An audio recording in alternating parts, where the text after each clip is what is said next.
আমাদের কাজ চোর ধরা না, আমাদের কাজ হলো চুরির বর্ণনা দেওয়া। বাংলাদেশ এখন আসলেই, আমি তো অন্যান্য দেশ নিয়ে কাজ করি জাতিসংঘে, আমি আপনাদের বলতে পারি এইটা এলডিসি গ্রুপে থাকার মতো দেশ না।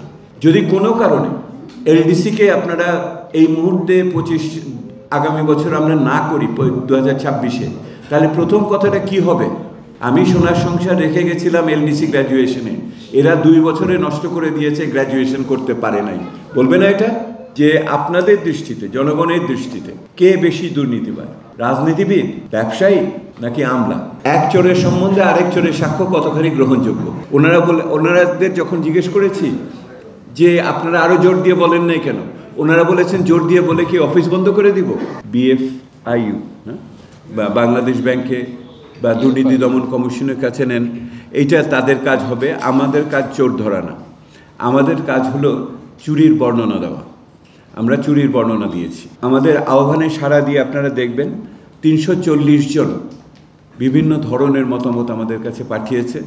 সেই 340টি ধারণা আমরা যথেষ্ট গুরুত্ব সহকারে আমরা পাঠ করেছি, আত্মস্থ করার চেষ্টা করেছি।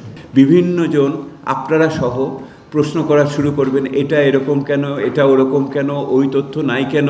এই সমস্ত প্রশ্নর সম্মুখীন হওয়ার জন্য আমরা প্রস্তুত। এটা জনমানুষের সাথে যুক্ত থেকেই আমরা এই লেখাটা প্রস্তুত করেছি, আর সেইটারই আপনাদের সামনে এনেছি। ভাগ আছে বিভিন্ন খাতওয়ারি আলোচনা, তৃতীয় ভাগ আছে কাঠামোগত বিভিন্ন বিষয়াদি এটার ভিতরে আছে, তারপরে আছে মানব সম্পদ এবং সুরক্ষা ইত্যাদির বিষয় ওখানে আছে, আরেকটা আছে প্রাতিষ্ঠানিক বিভিন্ন প্রশ্ন যেগুলি আমাদের সামনে এসেছে সেইটা, এবং সব শেষে কিছু আগামী দিনের তাৎক্ষণিক কিছু কর্তব্য, আমরা 5টা কর্তব্য আমি তুলে ধরেছি। আমরা ওখানে ডেটা কমিশন করা দরকার, ডেটা এক্সপার্ট গ্রুপ করা দরকার, টাইম সিরিজ ডেটা যেটা সময় ভিত্তিক সারণী তৈরি হয় সেইটা তৈরি করবে। যতক্ষণ পর্যন্ত সরকারের পক্ষ থেকে ওগুলি নতুন পুনর্মূল্যায়ন হয়ে নতুনভাবে ওই তথ্য উপাত্ত আন্তর্জাতিক ক্ষেত্রে না দেওয়া হচ্ছে, ততক্ষণ পর্যন্ত আগেরটাই বহাল থাকবে। তারপরেও যেই সমস্ত মাপকাঠি আছে তার উপরে বাংলাদেশ থাকবে। বাংলাদেশ এখন আসলেই, আমি তো অন্যান্য দেশ নিয়ে কাজ করি জাতিসংঘে, আমি আপনাদের বলতে পারি এইটা এলডিসি গ্রুপে থাকার মতো দেশ না। এইটা কোনোভাবেই মিলে না। আমাদের যে সক্ষমতা, যোগ্যতা, কার্যকারিতা, আয়তন, এইটা দিয়ে এখানে এলডিসিতে থাকার কোনো কারণ নেই। আর একটা কথা আমি আপনাদের বলি, আপনারা এতক্ষণ রাজনীতি বলেছেন না, আমি আপনাদের রাজনীতি বলি। যদি কোনো কারণে এলডিসিকে আপনারা এই মুহূর্তে আগামী বছর আমরা না করি 2026-এ, তাহলে প্রথম কথাটা কি হবে? আমি সোনার সংসার রেখে গেছিলাম এলডিসি গ্র্যাজুয়েশনে, এরা 2 বছরে নষ্ট করে দিয়েছে, গ্র্যাজুয়েশন করতে পারে নাই। বলবে না এটা? যে আপনাদের দৃষ্টিতে, জনগণের দৃষ্টিতে কে বেশি দুর্নীতিবাদ, রাজনীতিবিদ, ব্যবসায়ী নাকি আমলা?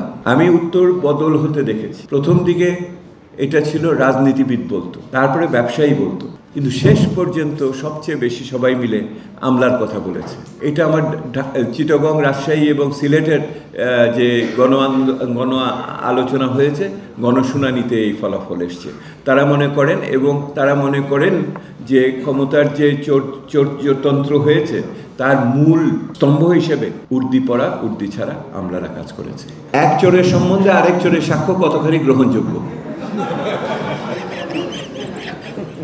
আপনি যদি 15 বছর দেশে থাকেন, আপনার সহকর্মীদের সাথে আলাপ করে নিয়েন, আমরা কি বলেছি 10-15 বছর ধরে সিপিডি এবং অন্যান্য সানেম এবং অন্যান্য প্রতিষ্ঠান থেকে কি বলেছেন। প্রথম আলো, ডেইলি স্টার, বিটি স্ট্যান্ডার্ড, বণিক বার্তা, এগুলিতে কি লেখা আমরা লিখেছি এবং সেখানে কি ছিল না ছিল, বুঝেছেন?